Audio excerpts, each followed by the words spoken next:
The world had gotten used to silence from the stars. After the initial chaos of discovering extraterrestrial life, Earth's governments banded together under a single policy: neutrality. No matter what war broke out across the galaxy, Earth would stay out of it. That's how it had been for the last 12 years. Neutrality kept the skies clean, the cities standing, and the people, mostly, safe.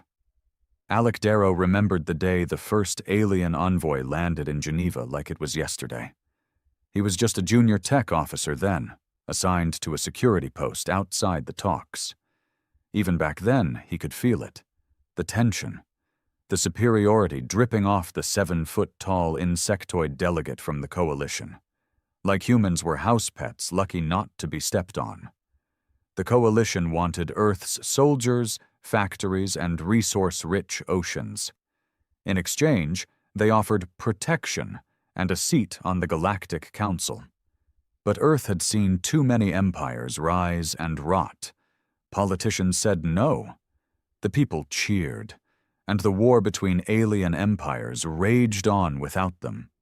Alec climbed through the ranks, became head of tactical threat analysis for Earth Defense Command. He had a wife back then. A kid. Neutrality gave him peace. Until the coalition screwed up. It happened at 3:42 a.m. Pacific time. Alec was asleep when the sirens hit. His comm lit up, every screen in his quarters flashing red. One word in bold letters: impact. He stumbled into the war room barefoot, still half dreaming, but the faces staring at him weren't asleep. They were frozen. A coalition cruiser, running from a Dominion pursuit fleet, had made a blind jump. That wasn't uncommon. Ships escaping death would often jump without proper coordinates. The universe was big enough to disappear in. But not that night. Instead of landing in deep space or some asteroid belt, the ship came out just 32 kilometers above Los Angeles. The hull disintegrated in the atmosphere. The explosion lit the sky from Nevada to the Pacific. Thousands died. Fires spread for miles. Half the West Coast went dark, and the coalition ship's black box confirmed it. No intent, no target, just desperation, just a mistake. But that didn't matter to the families who lost everything. Alec stood silent as the room erupted in arguments. The president's voice screamed through the screen, "I want answers, not excuses," while generals talked retaliation, sanctions, demands. But none of it meant anything. Because deep down, Alec knew something had shifted. Earth was neutral. But that was before alien shrapnel tore through homes, before innocent lives burned because two foreign empires were too busy fighting each other to care where their wreckage landed. He stared at the image of the blast zone. A part of him refused to look away. His son's school was in that red circle. He hadn't heard from his wife. He hadn't heard from his boy. The sun hadn't yet risen over the smoldering remains of Los Angeles when Alec Darrow stood alone in front of the blackened horizon. Helicopters buzzed overhead. Sirens screamed in every direction. Ash floated down like cursed snow, catching in his hair, sticking to his lashes. But he didn't blink. He couldn't. The air reeked of melted steel, scorched flesh, and fuel. Emergency workers moved through the wreckage like ghosts. Half the city was gone.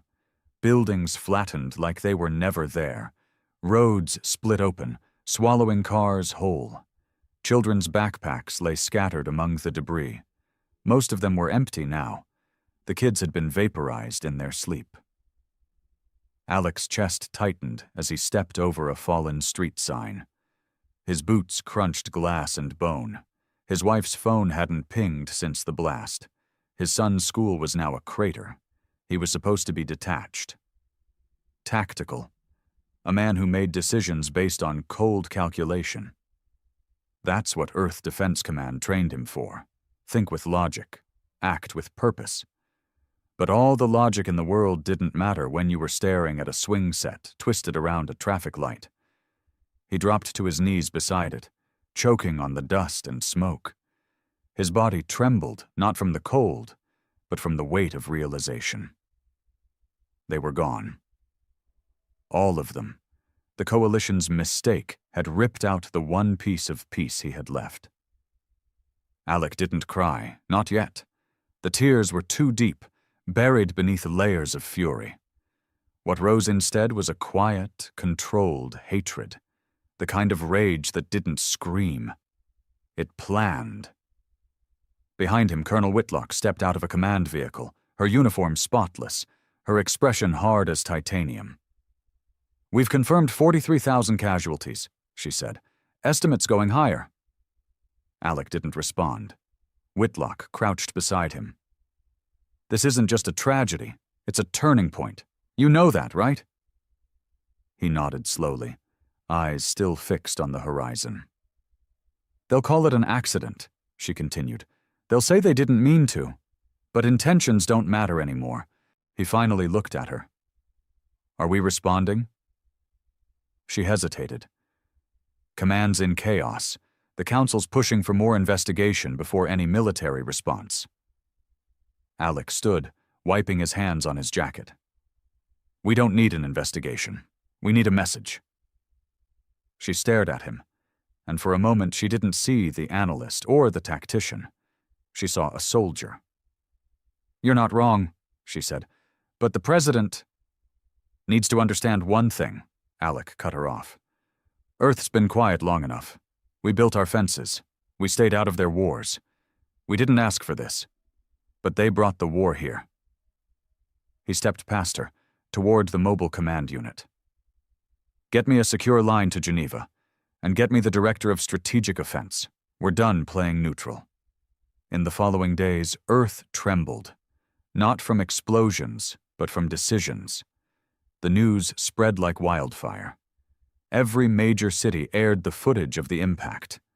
Every station played interviews with scorched survivors, desperate mothers, and burned firefighters who spoke of a firestorm that couldn't be natural. It wasn't war. It was genocide by negligence. Coalition representatives issued formal apologies. They called the ship's crash a navigational misfortune during emergency retreat. They promised aid, relief, reparations. But it was too late for reparations. Too late for peace. Alec sat in the war room, surrounded by Earth's highest-ranking officers. The President's face was pale and drawn on the central display, her voice brittle from lack of sleep. "We have two options," she said. "We escalate, or we solidify our neutrality and push for compensation." Alec leaned forward. "If we back down now, we tell every race in the galaxy that Earth is just another dirtball they can piss on. This wasn't an act of war. Fine. But it was an act of negligence so catastrophic it cost us a city. You want compensation? They can keep their credits." He clicked a remote. The screen behind him changed to satellite footage, hundreds of alien warships streaking across nearby star systems. Coalition and Dominion vessels clashing just 3 jumps from the solar system. "They're bringing the war closer every month," Alec continued. "What happens when the next ship jumps into orbit? What if it's a Dominion missile cruiser instead of a runaway Coalition junker?" The room fell silent. "Neutrality doesn't protect us anymore," he said. "It just paints a target on our back." Someone muttered, "So what do you suggest?" Alec answered without pause. "We build, we arm, and we hit them where it hurts. Not with full war, not yet, but with precision. Make them feel what we felt. A pain they won't forget." The President folded her hands. "You're talking about launching a strike." "I'm talking about sending a message." The operation was called Echo Dagger. Simple mission: infiltrate a Coalition comms relay station on the fringe of Sector D7. No civilians, minimal risk, but it controlled a major portion of their battlefield communication grid. Alec led the team personally, 12 of Earth's most elite soldiers. No flags, no insignias, just shadows. They dropped onto the barren moon in total silence, under a cold, red sky. Alec's boots sank into the dust as he scanned the horizon. No guards visible. The aliens had grown arrogant. The relay tower stretched into the sky like a skeletal finger. They moved quickly, disabling the sensors, hacking the control systems. Alec stood inside the command center 30 minutes later, watching the feed of coalition warships blink offline one by one. They didn't destroy the tower. They corrupted it, rewired its signals to spread misinformation, redirect fleets, interrupt emergency calls. They made the coalition blind in half the war zone. When they were done, they vanished, like ghosts. Within 48 hours, 3 coalition fleets were ambushed by Dominion forces. Thousands died. Their command structure faltered. No one traced it back to Earth. But the coalition suspected. They sent emissaries. Threats cloaked in diplomatic language. They demanded access to Earth's military files. They reminded Earth of its non-aggression pact. Earth sent back one reply. "We are reconsidering our position." Behind closed doors, Alec pushed harder. He met with weapons manufacturers. He ordered orbital defense satellites activated after a decade of sleep. He greenlit black projects previously frozen by Earth's peace doctrine. He wasn't just preparing for defense. He was preparing for war. Back in his quarters, Alec sat alone. A single hollow frame blinked softly on his desk. A family photo, his wife's smile, his son's wide grin, missing a front tooth. He stared at it, jaw tight, heart stone-heavy. He didn't need revenge. He needed clarity, purpose. His family had been part of a peaceful Earth, a soft, naive world that thought neutrality was safety, that Earth died with them. And now, the galaxy was going to meet the Earth that was left behind. The diplomatic fallout came fast. Alec watched from behind the tinted glass of the observation wing as the coalition delegation was escorted through Earth Defense Command. They moved like predators, tall and slim in their glistening armor, chittering in that smug cadence of theirs, like they already knew no one would touch them. Their lead diplomat, a creature called Jaren Vex, wore a silver sash as a sign of peaceful intent. Alec thought it looked more like a leash. "We're not here to threaten," Jaren began, once seated in the conference chamber. "We are here to address troubling rumors. It would be unfortunate if Earth were found guilty of aiding our enemies." Alec leaned forward, his expression unreadable. "Unfortunate like dropping a battleship on Los Angeles?" Jaren's mandibles clicked. "We have already expressed regret for that incident." "Regret doesn't bring back families," Alec said, voice low and even. "And we don't deal in regret anymore. We deal in facts." He tossed a file across the table. It slid to a stop in front of Jaren. Inside, satellite images of Dominion ships ambushing coalition forces, logs showing scrambled comms, Earth's classified operation signatures, scrubbed clean of any identifiers. It was a silent confession, a calculated taunt. Jaren tapped one long finger on the folder. "You're playing a dangerous game, human." "No," Alec said, standing. "You are. You just haven't realized Earth changed the rules." Public sentiment had shifted too. At first, Earth's population was hesitant. Grief was still fresh. But pain has a half-life, and rage fills the vacuum left behind. Alec walked through downtown Atlanta 2 weeks later, the city alive with protests and parades. Massive banners read "Never Again" and "Burn the Stars." Even the once dormant factories of Detroit and Osaka had been revived, forging war machines not seen since Earth's last global conflict. Still, not everyone was on Alec's side. The United Earth Council, especially the civilian branches, grew nervous. They had been built on peace talks and trade routes, not military doctrine. Alec was moving fast, too fast, some said. "Commander Darrow is overstepping," said Councilman Greaves in a live interview. We do not escalate on emotion. We cannot let vengeance become policy. Alec saw the broadcast in silence. He knew Greaves meant well, but well-meaning men built nothing but graves when the enemy didn't play by the rules. A week after Greaves's speech, the Dominion broke through a coalition blockade near Tau Epsilon. Desperate and brutal, they glassed 3 planets, killing billions. One of those worlds had an Earth-sponsored research outpost. 47 human scientists, unarmed, vaporized. Greaves resigned quietly the next morning. Inside Earth Defense Command's secure underground level, Alec stood before Project Legion. It wasn't a single weapon. It was an entire doctrine. Thousands of autonomous drones, hyper-adaptive AIs, satellite-linked artillery, and orbital defense grids now orbiting Earth like a cage of knives. Engineers called it overkill. Alec called it insurance. "Status?" he asked as he walked the command line. Lieutenant Renner, young and hard-eyed, saluted. "Phase 2 is complete. Legion is operational. All targets can be acquired within a 20-second delay."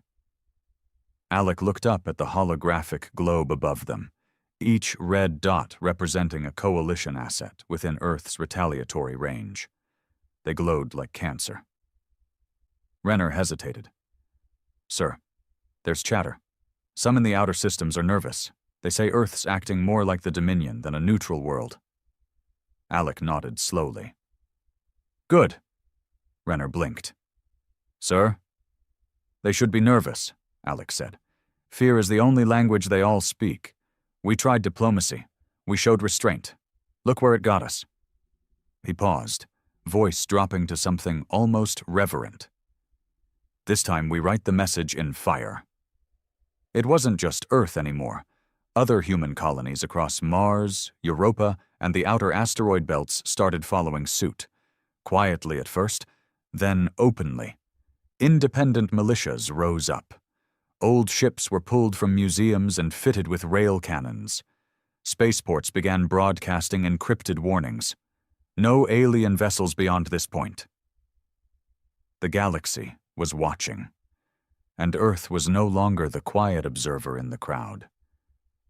Alec sat alone in the war room one evening, lights dimmed, listening to an intercepted coalition transmission. His tech team had decrypted the fear buried in the alien officer's tone. "They've awakened something primitive," the voice said. "They do not fear death. They do not ask for permission. Earth has become uncontainable." He poured himself a glass of whiskey. No ice, just heat. Primitive? They had no idea. Then came the real test. Coalition forces struck one of Earth's early warning outposts stationed on a drifting rock in Sector 5-9. No survivors. Earth Defense Command intercepted the attack logs. It wasn't an accident this time. It was a test, a probe, a message. They didn't think Earth would respond. They were wrong. Within 36 hours, Alec deployed Operation Pale Blade. 5 stealth-class corvettes loaded with precision kinetic warheads. Target, Sil Vorn, a minor coalition military production moon. Not a capital. Not a city. But a statement. The attack happened in silence. No warning, no calls, just impact. Hundreds of automated drone factories collapsed into magma. The moon's orbit destabilized. Supply chains buckled. Thousands of coalition soldiers died before they even understood who hit them. The Dominion sent a congratulatory message to Earth within the hour. The coalition didn't respond.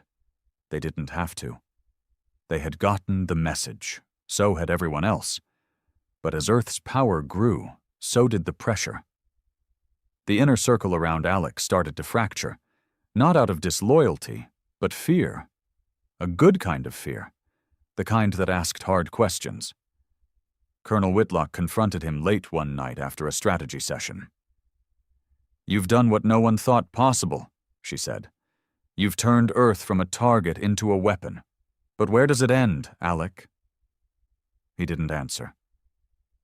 "You lost your family," she said softly. "So did a lot of us. But revenge doesn't build a future. He looked at her, tired but unshaken. "This isn't revenge," he said. "This is survival with a backbone." She stepped closer. "There's a line, Alec. If we cross it, if we start looking like them, what's left of us?" He turned back to the screen, where a coalition fleet shimmered in orbit around a gas giant, unaware they were already being tracked. He muttered, "They showed us what happens when we hesitate. I won't make that mistake again." The council chambers hadn't seen a declaration of war in nearly 80 years. Yet here they were, every delegate from Earth's surviving governments present, silent, as Alec Darrow stepped up to the platform. The room felt like it was holding its breath. "This is not a declaration of ambition," he began, voice steady. "We are not seeking conquest. We are not after territory. But after what happened in Los Angeles, after what happened at Outpost 7, we cannot continue to pretend neutrality is safety." Alec took a slow breath. "The coalition has proven reckless, indifferent, and when they killed our people, they called it a mistake." He scanned the room. Hardened military men, terrified politicians, and too many scarred civilians filled the rows. "Earth did not start this war, but we will finish it." The screen behind him came alive, showing images of ruined cities, burned colonies, mass graves dug on Martian soil. As of this moment, the United Earth Defense Command is launching full-scale military operations against coalition targets deemed hostile or negligent. We will strike surgically, with overwhelming force, until the galaxy understands. Earth will not be collateral damage. He paused again. Not because he needed to, but because the silence that followed made the message ring harder. The vote was almost immediate. The motion passed. Unanimous. Earth was at war. The news spread faster than light. Across human colonies, people gathered around holoscreens, some cheering, others stunned. Mars declared full support. The Jovian colonies, usually slow to act, pledged troops within hours. Even fringe settlements in the Kuiper Belt began training local militias. This wasn't politics anymore. This was personal. On Earth, recruitment tripled overnight. The military academies reactivated emergency programs. Combat veterans too old for field duty began training new conscripts. Shipyards that had gone silent decades ago roared to life again. Factories didn't close. Lights didn't go off. Earth was awake. Alec stood atop a landing platform 2 days later, watching the first wave of assault carriers rise through the clouds like steel angels with fire in their bellies. He didn't smile. He couldn't. He'd buried that part of himself the night his son's school turned to ash. Colonel Whitlock stepped up beside him, helmet under one arm. She had volunteered to lead the spearhead into coalition-controlled territory. "I still think you're pushing too fast," she said. "This isn't a small war. We're up against an empire." Alec didn't look at her. Empires fall. Ask history. "I have," she replied. "Most of them burn everyone with them when they do." Operation Iron Howl launched with 6 Earth-class destroyers, 4 corvettes, and over 2,000 combat drones. The target? Varnus 12, a major coalition relay planet nestled deep within their border network. It wasn't just symbolic. It was infrastructure, strategy, disruption. And Alec had one objective: total blackout. The battle started with a hack. Earth's tech teams slipped into the planetary firewall using an AI construct that mimicked coalition command traffic. By the time the coalition defense system realized the signals weren't their own, the skies were already bleeding. Drones swarmed like hornets. Destroyers rained hell. The defenders fought hard. They were veterans, trained to hold the line, but they weren't prepared for Earth's fury. Colonel Whitlock led the drop team herself. Ground-to-space transmissions caught her orders. Fast, brutal, no hesitation. Alec listened to the feed from the command center on Earth. He said nothing as the sounds of war crackled through the speakers. Gunfire, screaming, the unmistakable roar of fusion cannons leveling coalition bunkers. It took 6 hours to secure the planet. Another 2 to wipe every comm tower clean. Varnus 12 was dark. Coalition logistics stuttered, and Earth's name now rang out in every quadrant. No longer a backwater planet, but a power to be feared. But Alec wasn't done. He turned to his inner circle, eyes cold. Now we bleed them. The next targets weren't military, not directly. Alec authorized strikes on coalition fuel depots, trade stations, and transit hubs, facilities with dual civilian uses. They weren't off limits anymore. That decision cracked the Earth Council.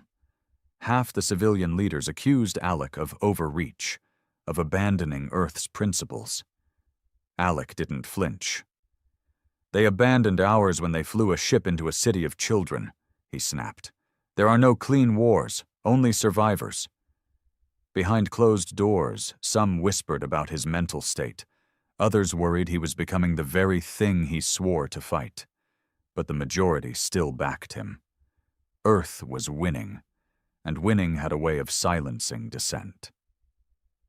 3 months in, Dominion forces sent envoys, not to make peace, to form an alliance. The Dominion hated Earth too, but they hated the coalition more. And now they saw value in Earth's madness, its unpredictability. They offered tech, coordinates, enemy fleet positions, even access to weapons Earth had never dreamed of. Alec met their emissary personally, inside a deep lunar bunker, far from surveillance. The Dominion envoy, a cold-blooded serpent-like creature named Rathok, smiled with too many teeth. "You are efficient," he hissed. "Your fury burns bright. We admire that." Alec didn't smile. "I'm not interested in admiration." "No," Rathok said, "but perhaps you are interested in opportunity." The offer was clear. Help the Dominion crush the coalition, and they'd leave Earth alone, rich, protected, and feared. Alec didn't answer right away. He knew what accepting meant. It meant using monsters to kill other monsters. It meant saving Earth at the cost of what little soul it had left. He walked away from the meeting with a simple message. "We'll consider it." But that night, alone in his quarters, Alec finally opened the encrypted file he'd avoided for months. The last messages recovered from Los Angeles before the blast. Static, sirens, cries, and then his son's voice. "Dad, are you there? Something's happening. The sky is... it's red, it's loud." Then silence. That was the last thing he ever said. Alec sat motionless, fingers trembling as the screen faded to black. His rage hadn't dulled, but the weight of it now had a shape. He wasn't leading Earth to victory. He was dragging it through hell, hoping something clean would come out the other side. But deep down, he wasn't sure anymore. Was this revenge? Or survival? He couldn't tell the difference. Alec Darrow had made Earth powerful. No one could deny that. From a planet once mocked by galactic elites as a non-participant dirt rock, Earth had risen like a beast with a wounded heart and a loaded gun. The Coalition's battle maps now marked Earth-controlled zones in red. Red for danger. Red for loss. Red for what came when you forgot that humans were not to be ignored. But behind that glow of triumph, something darker festered. The Coalition was bleeding, but not dead. The Dominion was assisting, but not loyal. And Alec? He was winning a war he no longer recognized. The Dominion deal became official under an operation codenamed Ash Pact. Quietly ratified in the shadows of the Lunar Command Complex, the pact gave Earth access to a terrifying arsenal: quantum disruptors, cloaking satellites, virus-class AI capable of ripping through defense networks in milliseconds. In return, Earth had to take out the Coalition's Central Communications Citadel on Threxus Prime, a massive planetary installation buried beneath a frozen tundra, shielded by orbital cannons and protected by thousands of veteran soldiers. It was a suicide mission. So Alec sent everyone. The largest coordinated assault Earth had ever mustered. 40 warships, 12 ground battalions, 30,000 troops, not counting the drones. And he led it himself. Some said he wanted to die there. Others believed he wanted to make sure it burned. Maybe both were true. The battle lasted 17 hours. The approach was blood. Alec's fleet lost 3 destroyers just breaching the orbit. The drop was fire. Ships shot down mid-descent. Soldiers vaporized before they touched ground. The tundra exploded with railgun blasts and seismic mines. But humans didn't stop. They clawed, bled, and surged through the snow, turning every inch of ice into graveyards for alien defenders. Alec stormed the citadel doors himself, pulse rifle in hand, flanked by Earth's elite. When they broke through, they didn't negotiate. They annihilated. The Coalition Command Center was reduced to molten steel and burning flesh. The primary signal dish, capable of controlling half the Coalition war fleets, was obliterated in a precision strike Alec ordered himself. The last transmission sent from Threxus Prime was Earth's symbol, a scorched blue planet circled by fire. Dominion broadcasts echoed with praise. Earth is the sword of vengeance, they called it. But on the ground, the soldiers didn't feel like heroes. They felt like butchers. 2 weeks later, protests started. Not from the coalition, not from outsiders, from within. Veterans returned with hollow eyes, talking about children caught in the crossfire, civilians frozen in bunkers that Earth torched without warning, biofields that turned lakes into poison. Leaked footage showed Alec giving the go-ahead for the strike, even after intel suggested non-combatants were in the lower sectors. The council demanded an inquiry. Alec refused to appear. He stayed underground, deep in the lunar strategic nexus, where no politician could touch him. He issued orders. He watched the stars burn. And he said nothing. Colonel Whitlock, once Alec's fiercest ally, could no longer remain silent. She stormed into the Nexus one night, pushing past security like she still wore command armor. Alec was alone, his face lit by the glow of a dozen live feeds. Earth's expanding military reach, real-time updates from Dominion channels, casualties rolling in by the minute. "Are you even human anymore?" she snapped. Alec didn't look at her. "This isn't a game, Sarah." "You ordered a massacre," she said. "There were kids, families. You torched the entire sector without warning." "They were part of the machine," he replied coldly. "That machine killed my son." "That machine isn't everyone," she shouted. "You're turning Earth into the very thing we claimed to stand against." His hands tightened into fists. "We were neutral. We were quiet. And we were ignored. Now they listen. Now they run." "They fear us," she said, voice trembling. "And fear doesn't build alliances. It doesn't build peace. It builds monsters." For a moment, Alec said nothing. Then let them fear me. Word spread of Whitlock's resignation. Soldiers whispered that the war hero had finally broken ranks. Some called her a traitor. Others called her the last sane officer Earth had left. The council held emergency meetings. Debates raged. But Alec's support held for now. He had made Earth untouchable. And that kind of power, even when wrapped in blood, was hard to surrender. Then, the Dominion made their real move. They offered Alec something no Earth leader had ever been given: a seat at the Dominion Council, a voice in galactic policy, the promise of co-rulership over conquered coalition sectors. But the price? Subjugation. Not of Earth, but of Earth's allies. Mars, Europa, Ceres, any human colony that questioned Dominion law would be silenced. Earth would be supreme, but only if it kept others beneath it. It was a test. The final one. And Alec didn't answer right away. He stared at the stars for 3 nights. No sleep, no food, just silence. He remembered his wife's voice, his son's laughter, their apartment in L.A. the piano, the smell of burnt toast in the morning. He had traded all of it for victory. And now the galaxy wanted him to trade what little humanity he had left. When the Dominion emissary returned, Alec met him in the war chamber. "You offer Earth power," Alec said. "You think that's what we've been chasing?" The emissary smiled with venom. "Isn't it?" "No," Alec whispered. "We've been chasing silence, safety, the right to exist without permission." He stepped forward. "You think we'll kneel now that we're armed? You think we'll bow just because you brought us weapons?" The emissary's grin faltered. "We're not your sword," Alec said. "We're the fire you can't put out." Then he activated the kill code. 12 Dominion operatives embedded across Earth's command hubs died instantly. Neural implants scrambled. Their spies, their leverage, gone.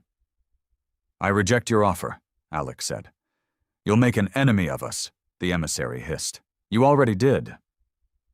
The room went dark. War with the Dominion had begun. But this time Earth was not the underdog. It was the storm. War with the Dominion didn't begin with a declaration. It began with silence, the kind that stretched across space like a vacuum, swallowing stars and stripping meaning from all noise. Alec Darrow knew it well.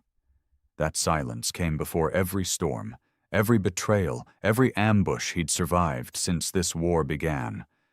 And now it was here again. The Dominion pulled back their envoys.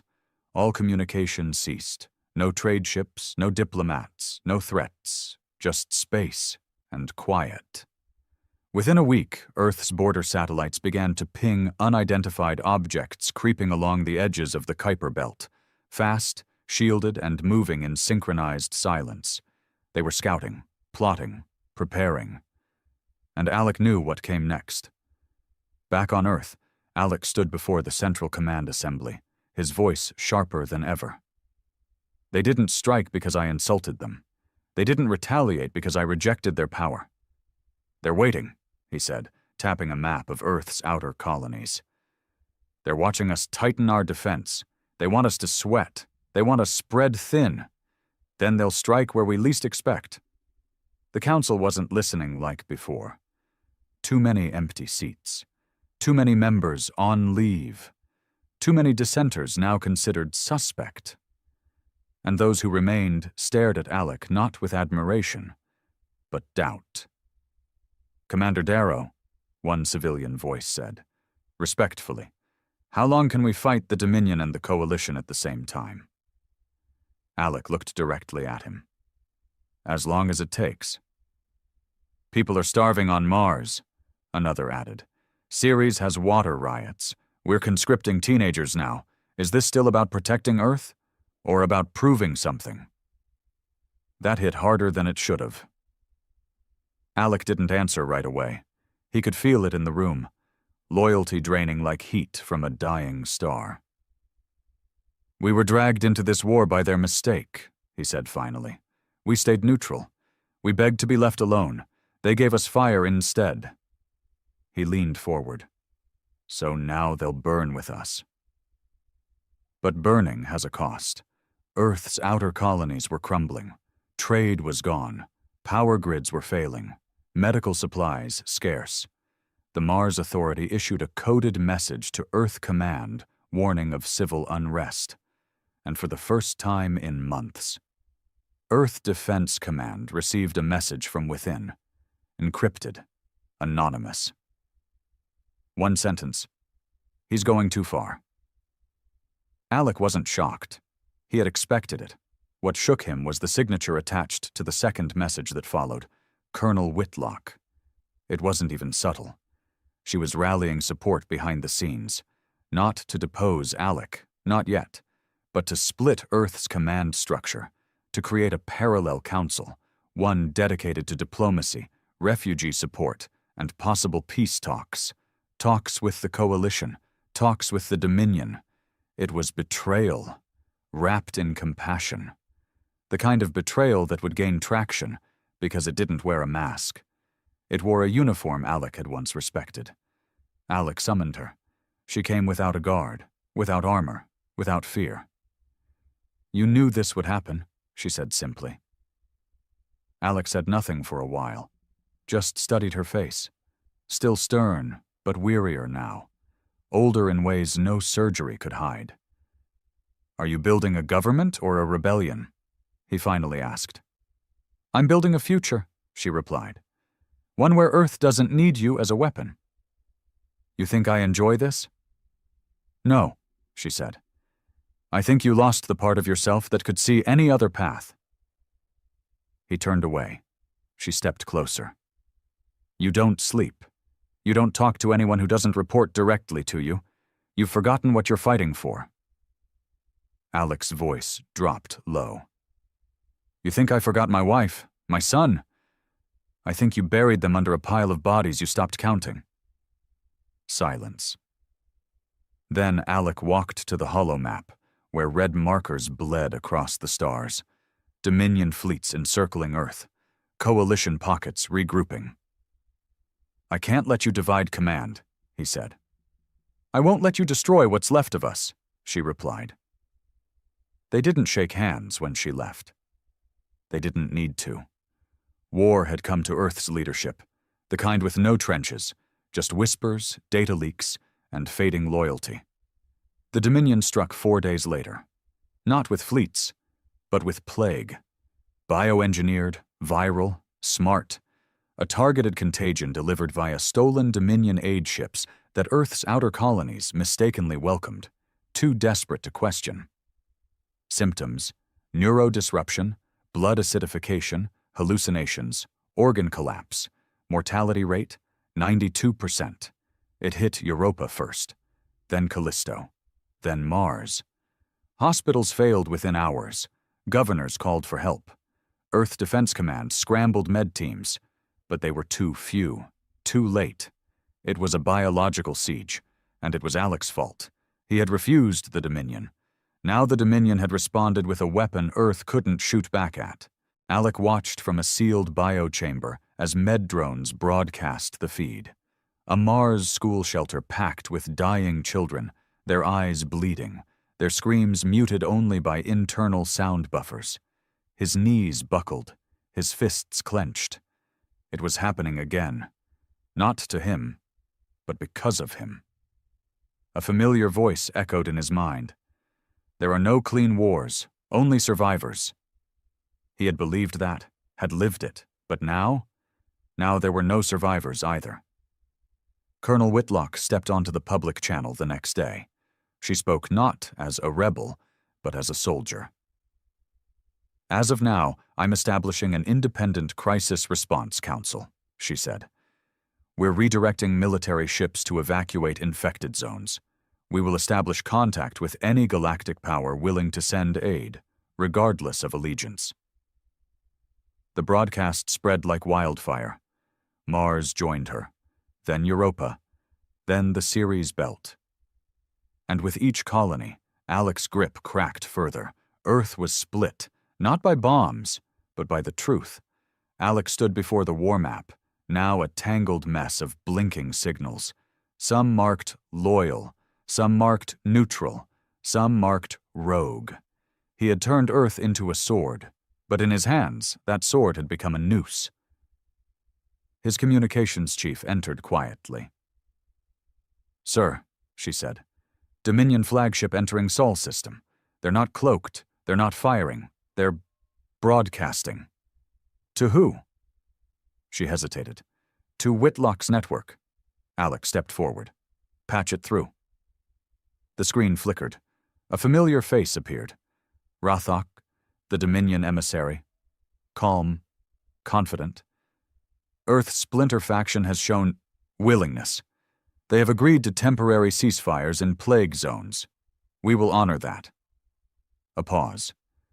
But our war with Darrow's regime continues. A direct split. Two Earths, one fighting, one bargaining.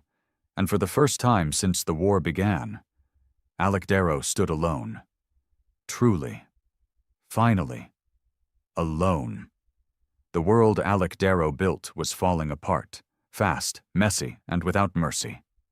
He watched from a balcony above Earth Defense Command's orbital tower as the lights flickered across the surface below. Whole cities had gone black, energy grids offline, riots blooming like infections, and once loyal governors declaring allegiance to Whitlock's new Civil Recovery Authority. In orbit, the skies were just as divided. Earth's own fleets, ships Alec had commissioned, crews he had trained, now bore new identifiers. They didn't fire on Earth defense installations, not yet. But they didn't take orders anymore either. They had chosen Whitlock. Inside the command center, the mood was brittle. His closest advisors were gone, either dead, reassigned, or vanished into the growing shadow government building its own structure of power on Mars. What remained were soldiers. Quiet, efficient, loyal, yes, but loyal in the way one follows orders when nothing else remains. Lieutenant Renner stood at his side, pale and gaunt. 13 colonies have pulled communications with Earth Central. They're calling it isolation protocol. They've stopped responding to our alerts entirely. Alec said nothing. Renner hesitated, then added, "Sir, they're saying you're unstable." Alec turned to him slowly. "And are you one of they, Lieutenant?" Renner didn't flinch. "I don't know, sir."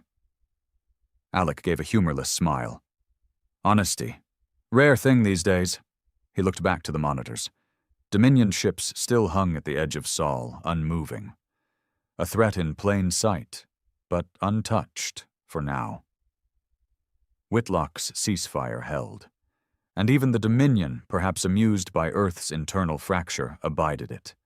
Alec had pushed so hard for war. Now no one wanted to follow him through it.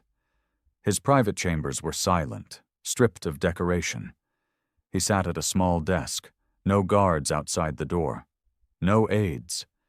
He didn't need protection anymore. No one wanted to assassinate Alec Darrow. Not because they loved him, but because they didn't fear him anymore. His hands shook slightly as he reviewed intercepted broadcasts from Mars. Whitlock had set up a mirror to his government, health agencies, military chains, even education reforms. And unlike him, her messages came with hope, rebuilding, redemption, the kind of language people clung to after years of blood. His voice had lost its power. He had spoken in fire for so long, people no longer saw the smoke. Then came the breaking point. A ship docked at Orbital Station Blackgate, an Earth freighter stripped of insignia, emergency beacons disabled. It was supposed to be a medical evac ship, carrying infected patients from Europa. Alec was in the war room when the alarm hit. He watched, breath stuck in his throat, as the ship's transponder blinked green. Friendly.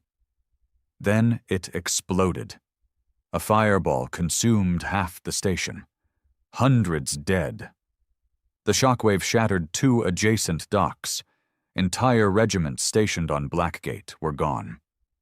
The footage showed the freighter's last flight logs, falsified. Not a plague ship. A decoy. Whitlock's rebels denied involvement. Dominion broadcasts called it a tragedy and condemned Earth's inability to control its own madness. Alec saw something else. He saw the end. He went off-grid for 3 days. No messages, no orders. Some thought he was dead.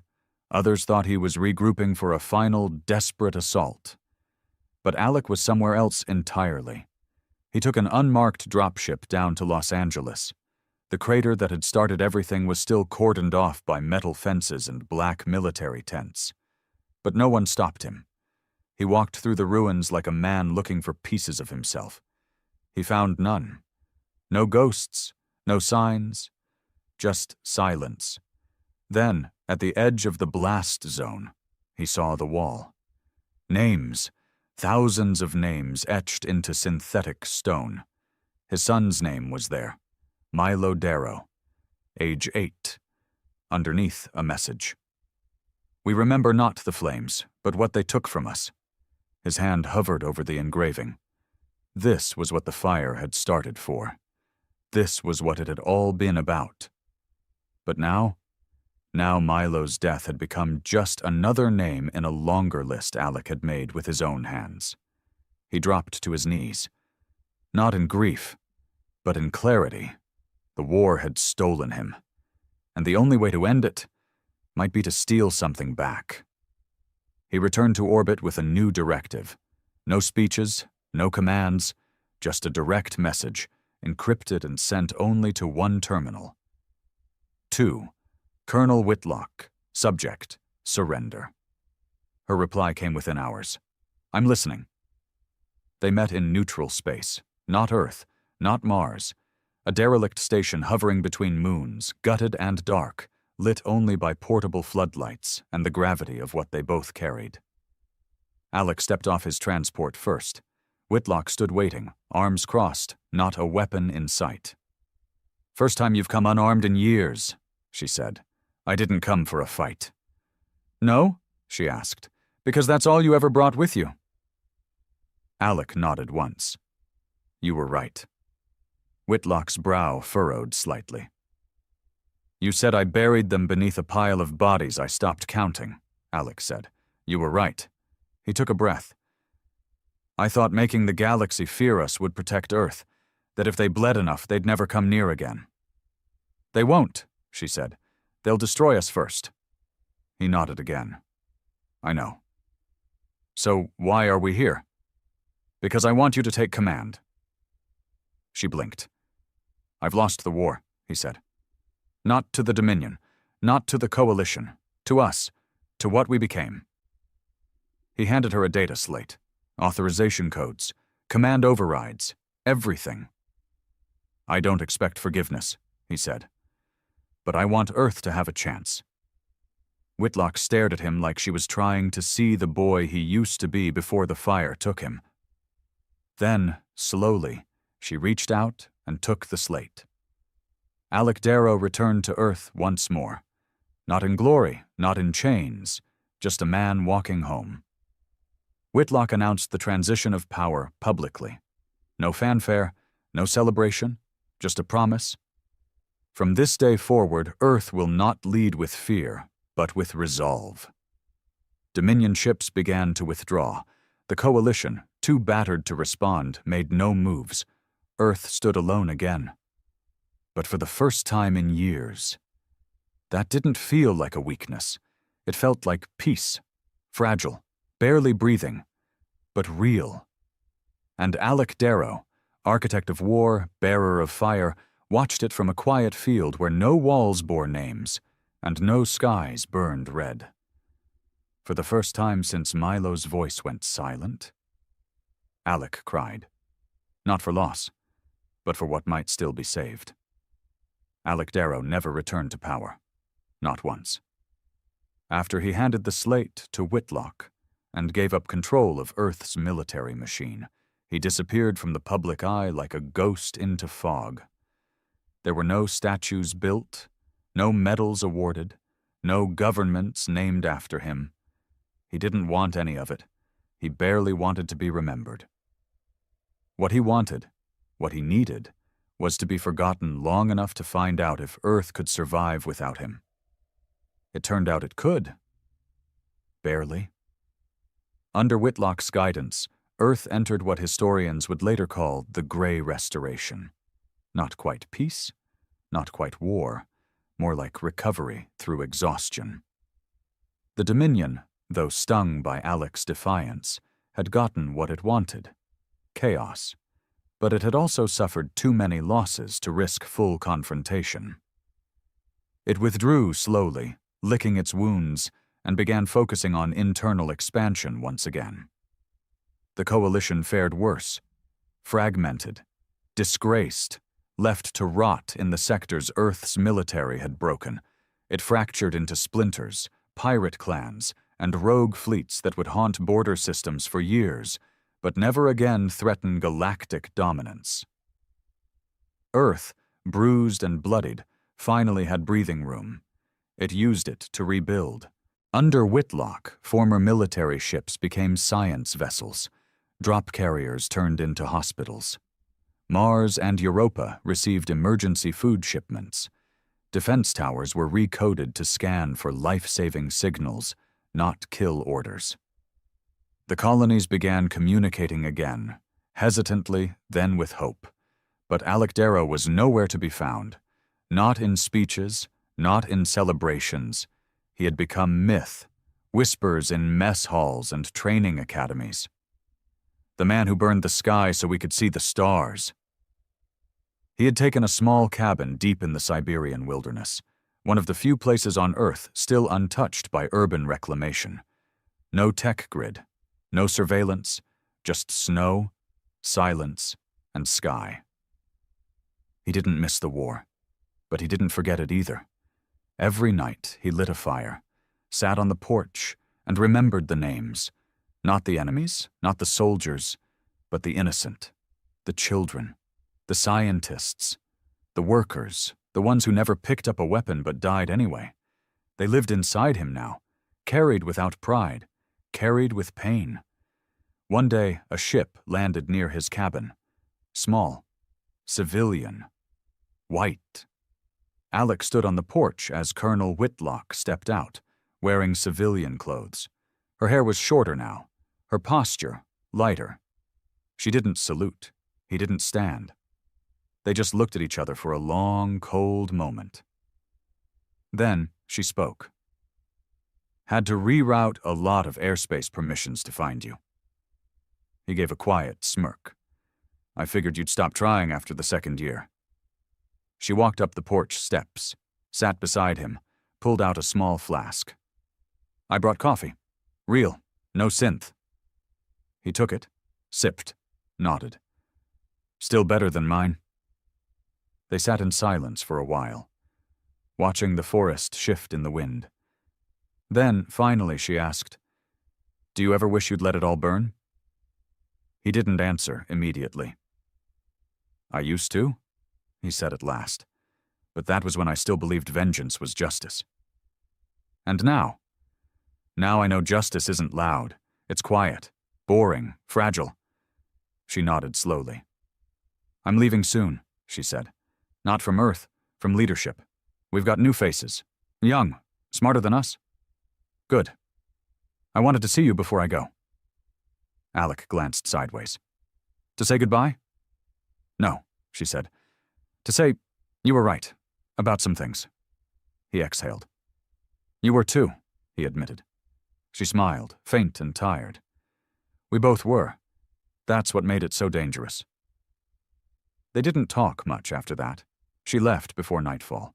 He watched her ship rise into the cold sky, its engines humming softly like a lullaby.